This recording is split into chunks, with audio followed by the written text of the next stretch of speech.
you've got so much, you've done so much, and you've got so much in the works. I'm going to try and push you along here a little bit. But we're going to take our time. Hello, everybody. I'm Patty Patane. Meet the power of intelligent conversation. Desert Healthcare District. Let me see if I can shorten the explanation here. I was born in Palm Springs at what was then, or what is today, Desert Regional Medical Center. It was an Army hospital during the war when my dad was here with Patton. Wow. So it was the El Mirador Hotel for those of you who've been here a while. So Desert Healthcare District is funded by certain taxes, and they get a lot of money off of the rental or the lease of the hospital itself. But it only serves a certain geographic area. It doesn't come down here. How are you going to accomplish, how can they increase the district with all this? They have millions of dollars. They have millions of dollars in the foundation. How do you get that money down here where right now it is needed so desperately? Sure, and so, I come from healthcare, as you know, Patty, and I worked in the community health center movement for a long time. I remember this discussion when I first came back home from college 20 years ago, and we were wondering, how do we expand the Desert Healthcare District? It took all these years, I guess, to align the stars, and finally here we are. Eduardo Garcia passed legislation to move us along. He had to dance a little bit when it came to the nuance of the politics, but at the end of the day, we got it done. But Manny, they're sitting on millions upon millions of dollars in that foundation. We also don't have anybody, now correct me if I'm wrong, I don't think we have a single person from the East Valley in the Coachella, this Coachella Valley Unified School District area where we have most of the Title I issues. I don't think we have a single representative on the Desert Hospital Foundation representing us here in the East Valley. That's correct, but that's because of the way it was set up from the very beginning. Can we do that now? However, yes. Good. We finally were able not only to get the governor to pass the legislation, which Eduardo did, and now at the county level, we were able to pass this resolution that we needed to expand the Desert Healthcare District, where we have a 5-0 vote by the County Board of Supervisors. Right. And then we moved it to LAFCO, where that's another government agency. Another government agency. What has to happen to make this happen? A vote? Well, eventually, yes. Now that we've done all the government efforts, it's going to go to the ballot in November. So we vote on it. Where the constituents throughout the entire valley will be able to, well, actually, I'm sorry. The constituents of the East Valley from Cook all the way down to the Salton Sea are going to be able to say yes or no, we want the expansion of the Desert Healthcare District. Well, you tell me what you need in the form of this kind of a program. I'll put it on prime time as often as you want it. We will get that done. People have to understand they have to get out and vote if they want the kind of health care that they have in the Palm Springs area. It's a good hospital. They recently did something for me a few years ago that I made a big deal out of it. My life was saved there. And the people here in this part of the valley need what that foundation has, which is millions of dollars to get people into health care here. That's correct. So I think what you're doing there is another huge step. And to answer your question about governance, in that legislation, in the expansion of the Desert Healthcare District, it allows for 2 members to be part of that healthcare district, which means 2 members from Cook to the east. Great. Well, I hope we find a couple of people out there that are willing to take the public service, get on that board, and understand how much money is there that is solely controlled by a handful of people. And it's one of my little pet projects. Well, that's a good one to have. I am so glad that you have taken that on along with Eddie well, Garcia. Eduardo, and I got to give kudos as well to Congressman. No, he worked hard on that. He really did. Because Raul, he brought us all together. I want to say almost a year and a half ago now, a year ago. Eddie took the helm from there. And then once it got out of the legislature, then we worked on it at the county level, and now it's going to go to the grassroots. It's going to go to the people for a vote. Right. I'm going to be doing another program on that with one of the Desert Healthcare Foundation board members. Oh, great. Dr. Jennifer Wortham. Yes. She's going to do another program with me. Good for you. And I want to explain to people how important it is so that we get the vote out. Sure. Health. Sick people can't work. I don't care how much business you have here. If they're not well, they can't work. If they can't work, they can't afford a home. If they can't afford a home, we have no economy here. I mean, Hello, it all That's starts with health. Now, you've done something else, and this is Cal State San Bernardino. We have a little campus over here yes. on Cook Street, I believe. Okay. Cal State, California State University System, out of San Bernardino, established a campus right there on Cook, just a little bit south of I-10. That's correct. How's that going? And Yeah. you just got him $3 million for something? Sure. Is this out of this budget? Was this $3 million here? No, not at all. Oh, no. It didn't okay. come from there. That's Where'd for that sure. come from? Well, look, it just wasn't myself. First and foremost, you know, I believe in education wholeheartedly. That's what allowed me to be in this role that I am today. Besides, obviously, my parents and my teachers and my family being there for me. At the end of the day, education is a tool out of poverty. You know, I had an interesting conversation on camera yesterday with somebody who spoke very highly of you. Oh, wow. San Bernardino County Supervisor James Ramos. Oh, yeah, well, he's a good the friend. former chairman of the San That's Manuel correct. Band of Indians. And his education, his story, which we recorded, and he's running for Assembly. He is. Phenomenal man, but spoke so highly of you. Oh, that's and nice of him. I know he understands the problems that you have in the East Valley because he lived them. That's right. And so it was an interesting conversation about education.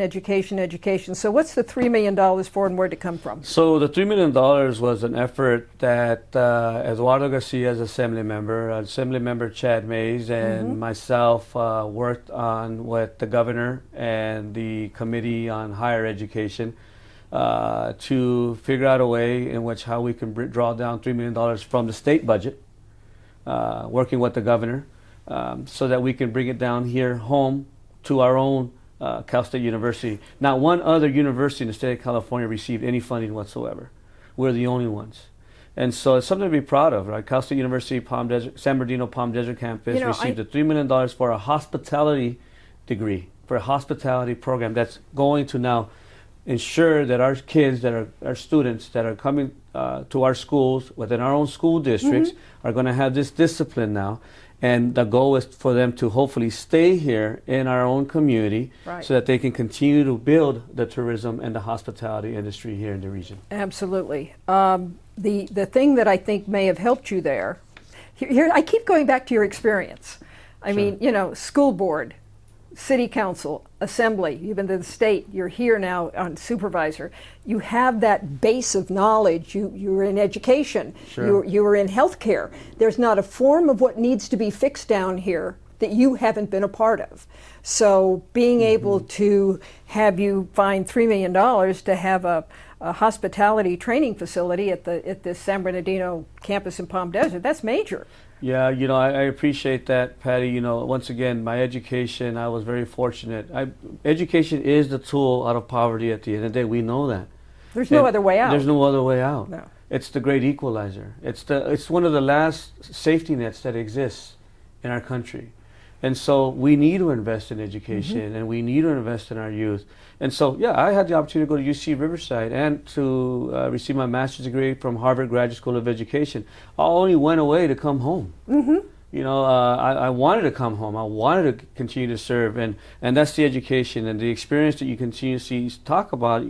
Look, I've been very fortunate to be in these positions where I've gained that experience to connect those dots. But without the education that you started with and without your parents instilling you a That's work right. ethic, you wouldn't be here. I wouldn't have that experience. No. And no. that experience has allowed me to connect those dots, has allowed me to understand the nuance of policy and politics at the federal and the state level, to figure out who I need to talk to, which committee is actually running the show on this issue, right? Which member do I need to try to influence? How do I get him or her there? And then start delivering a message and advocate so that we can draw down, for example, the monies that are necessary. You know how to do that, Manny, because you've been there, done that. You were on the other side for so long. I was there So for now a while. you're up there getting our money back. That's correct. And helping us increase our educational opportunities and keep our kids here and our young adults. So we know what you've accomplished here for just today's discussion. I know what you've got in the works, okay? We'll go to the Sultan see some other time. There's a lot of work to be done. I'm a little opinionated on that, as you may have guessed. Well, you know what? You're not the only one. I know, I know. But you know, when you've been reporting on something since 1992 and nothing has really been accomplished, right, something's wrong. I will say though, Patty, that in the last 10 years, perhaps the last 15, more so, I think the last 10, we've seen a lot more momentum than ever before. I see the momentum. I see some birds getting taken care of, but I'm concerned about the little babies down there that are with asthma trying to breathe. So we need to that come to up, me is the priority. It's the kids I breathing. agree. We need a short-term, mid-term, long-term solution. I could try to tackle the short and the mid-term, the long-term solution alone, but that's not going to happen. No, not alone. It's not going to work. We need to have our federal government engaged. We need state government engaged. Obviously, county government and our locals engaged. And you know, we've come to some degree at a point where now we have a governance structure. Now there's consultation between state government and our locals. That didn't exist before. Now we have some projects that are being worked on through a 10-year plan at the south end of the sea. Unfortunately, not enough is being done in the north end of the sea. We have a perimeter lake model that now is not only for the north end. We recently made a major breakthrough with our friends in Imperial County that now we're talking about a perimeter lake for the entire Salton Sea now, which in the past that was not the case. Now there's conversation from the sea to sea concept, and that's now happening as of recent. So there are things that are happening, and I know people are frustrated and angry. The truth of the matter is the state came in years ago and said we're going to go ahead and transfer water and we're going to help save the sea and we're going to pay for it. That never happened. Never happened. And so we can't rely with the federal and state government to take care of this for us. I will say that we have to work with them, but we need to be empowered. We need to say we're going to make this happen for ourselves. You know what I think part of the problem is, and I'm more than willing to, if you set up something after June or July or sometime, maybe not in the summer, but maybe early in the morning in the summer, I'd like to take a camera crew down there, walk around with you, and actually let everybody out there know exactly what's happening down there. Here's what it looks like. Here's what it sounds like. Here's part of a solution. And if you don't think it's a good enough solution, how about you call me? Okay? Because sitting back and complaining about something isn't getting the job done. Manny can only do so much. Your vote is essential, like it is with the healthcare district. If you as his constituents put your name on this solution to the Salton Sea, it'll get done. But Manny and Eddie Garcia and Jeff Stone and all of our other representatives here that we have voted for, they can't do it without us caring about what's happening down here. These guys aren't alone. You know, we're in it with them. So I'd love to do anything that can inform and educate as to here's the problem, here is one of the potential solutions we are working on now. It is short term, but at least it's a solution. Well, I'll tell you right now, you hit the nail on the head. The people need to come out to vote on June 5th. There is a bond for the Salton Sea. Really? There's a bond measure for the Salton Sea in which $200 million can help with some of the revitalization efforts within the Salton Sea, and then there's even more money. Wait a minute, are we the only ones voting on that bond issue? Is it statewide? It's a statewide bond. So what would somebody in Sacramento care about our Salton Sea? Because this water bond is a bond for the entire state of California. And what we were able to do, working closely with, once again, our assembly member and our senator and with the leadership up in Sacramento, is that we were able to plug in some funding that's necessary for the revitalization of the Salton Sea. Great. And so folks come out June 5th to support and of that vote. bond What measure. is it called, the water thingy? It's the I don't remember the exact title, to be honest There's so with many you. of them, and they make them up and they don't make sense. Yeah, but so when it comes to a water bond, vote for it. You can't ignore this, ladies and gentlemen. The sea is drying up. Is it a political football? Yes. Is it less of a political football than it ever has been before? Yes. Thanks to Jeff Stone, Manny, and Eddie Garcia. That's why it's getting done. But you know, hopefully we can continue to educate the general public on why it's important. we'll get off the Salton Sea because I I can tell you I'm a little passionate. You're pretty passionate about the Salton Sea, but that's okay. I used to get a charter and go fishing down there. I have a picture of me with a corvina that's this big. I took it home and filleted it and ate it. It was delicious. You can't do that today. Can't do that today. So something's wrong, folks. But here's a man who's part of the solution. More solutions. Sure. Okay. We hear the word, now this is long term. I know it's long term, and I don't have any patience. And with government today, so many of your constituents in my audience, they're fed up with hearing about, oh gee, we're going to build new roads, we're going to fix the infrastructure, we're going to fix this, we're going to fix that. And before you know it, bridges are falling down, which we don't particularly have this problem in our region here. It's a lot in the east. Yeah, we're very fortunate to have we're in pretty good shape. Some efforts here. But let's talk about infrastructure. What does it mean besides roads and water? Well, it means a lot, right? Pipes underground. There's still some areas that don't have clean drinking water. I know you mentioned I'm besides very familiar water, with but thermal. there's areas that unfortunately there's a lack thereof. You know, there's areas in which roads are not paved, and people are breathing in that particulate air from that dust, the dust particles, and we have some of the highest rates of asthma in this region. I believe that we need to continue to think about how we're going to draw down infrastructure dollars, whether it's for road repairs or whether it's bridges, wastewater treatment plants, what have you, in order for us to make sure that our folks here are taken care of. Let me bring up another little thing about the roads and the dust and the dirt and all this stuff. When I was growing up, my parents built one of the first homes up in the Cove in Cathedral City. So I grew up with a beautiful view of the entire Coachella Valley. Nice. And when the wind blew, I noticed the only place we had sand, the only place the sand blew was in the Whitewater River Channel, because the developers hadn't come in and disturbed the crust on the desert that had taken thousands of years to get there. Well, today, and I'll give you an example, I'm going to dump on Caltrans.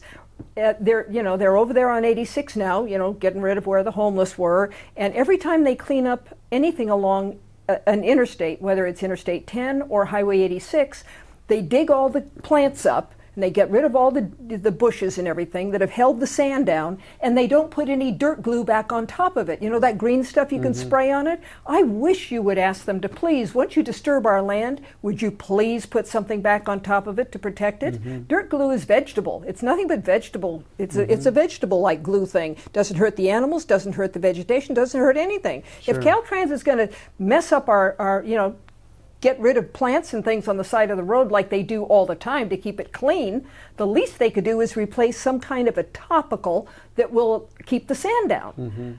I don't know about you, and I'm not your supervisor. You are the supervisor. Sure. But to me, Well, that sounds like a good idea. I Doesn't see it hurt for us to happening all make the a call.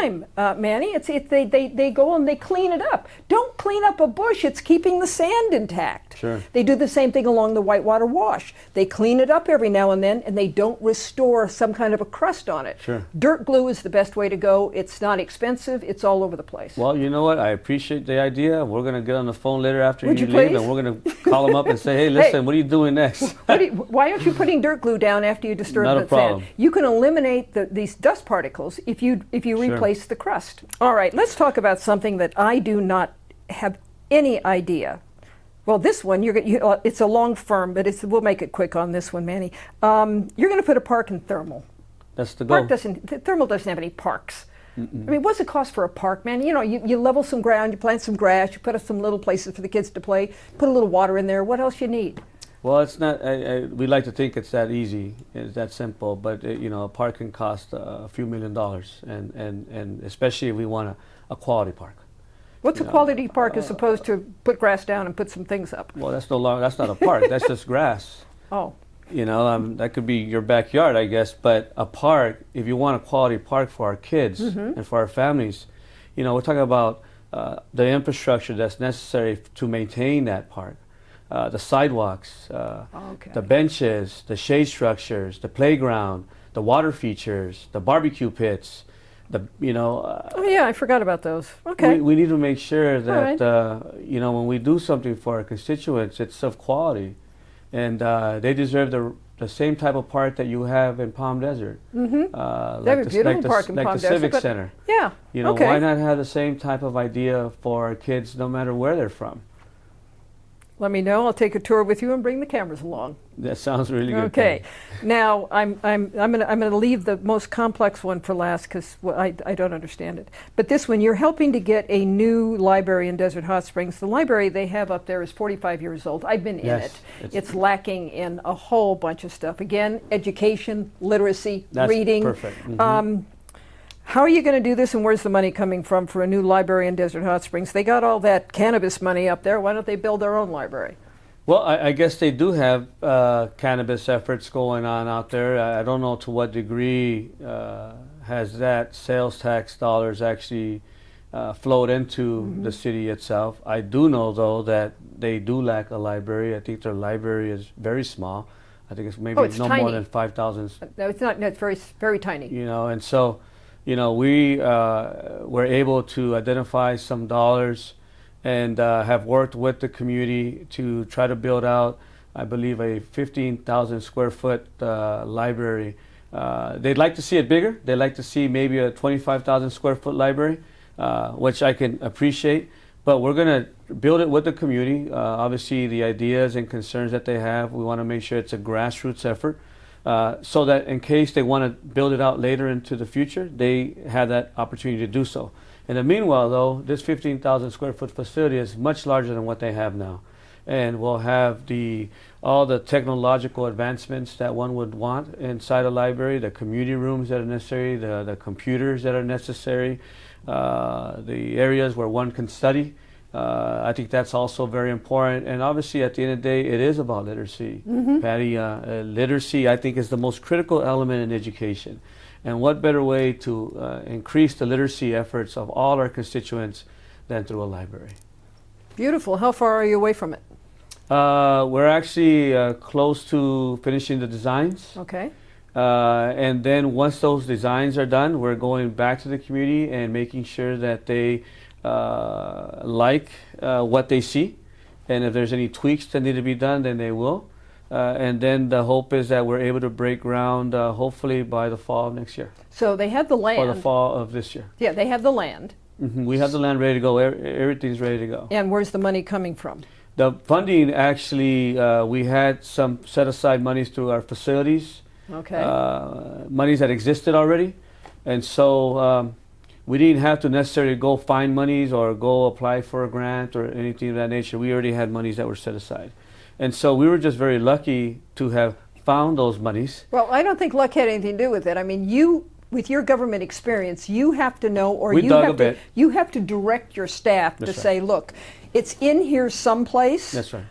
Go find it. We dug a bit. Good. And we are able now to say we're going to make that happen. Excellent.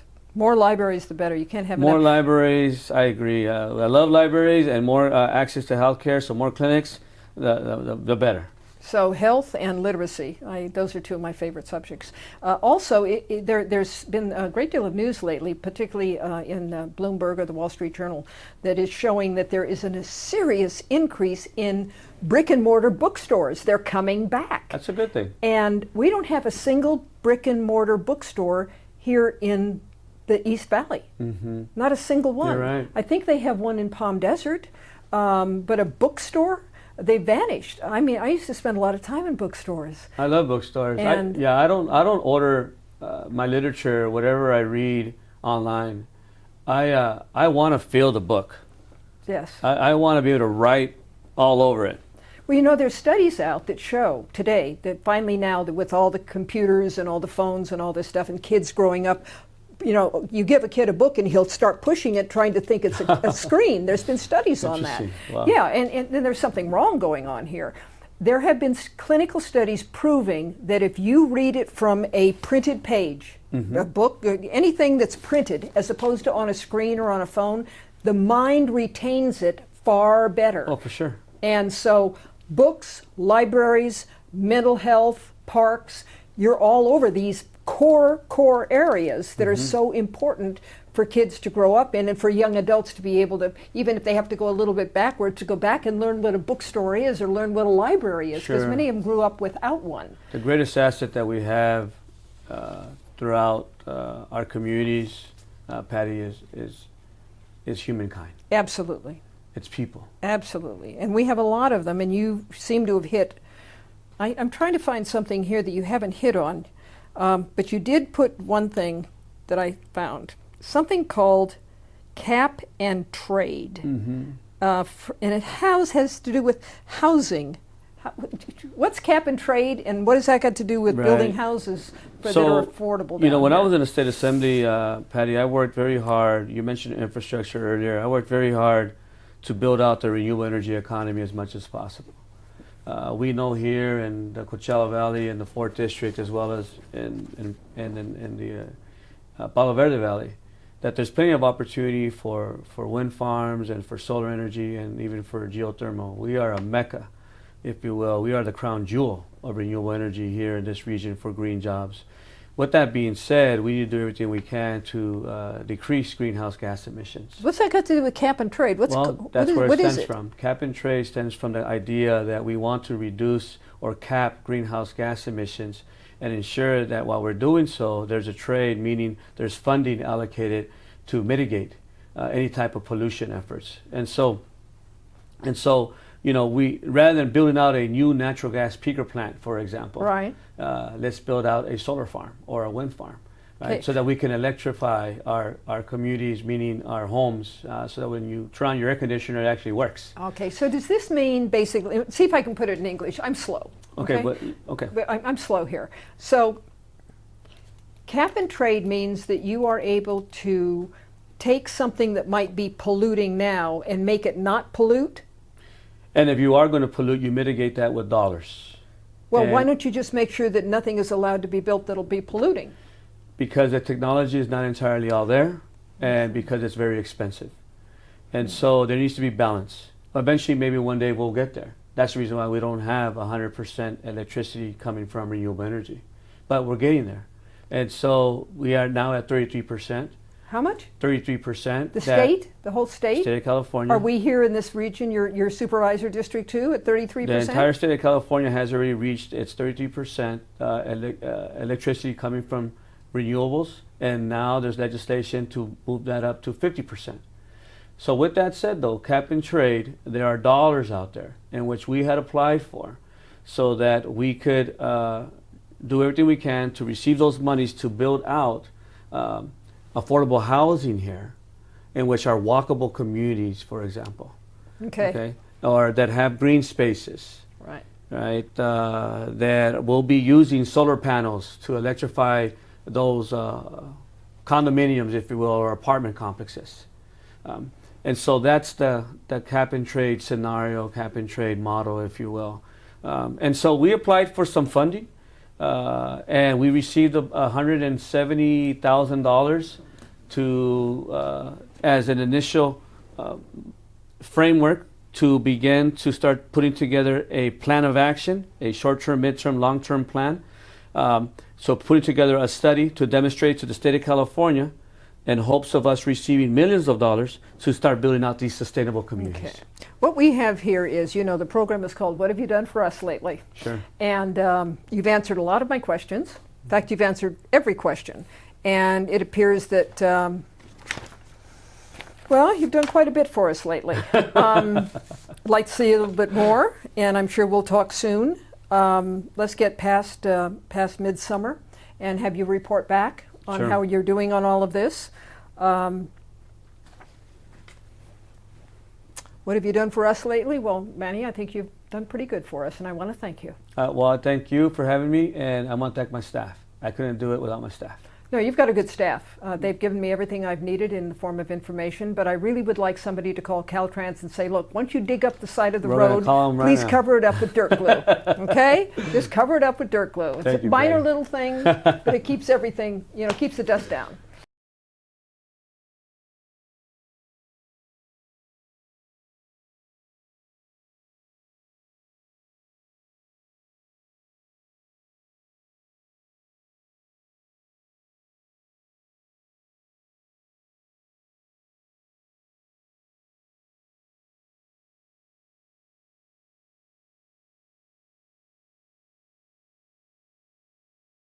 Any questions? Call me or send me an email.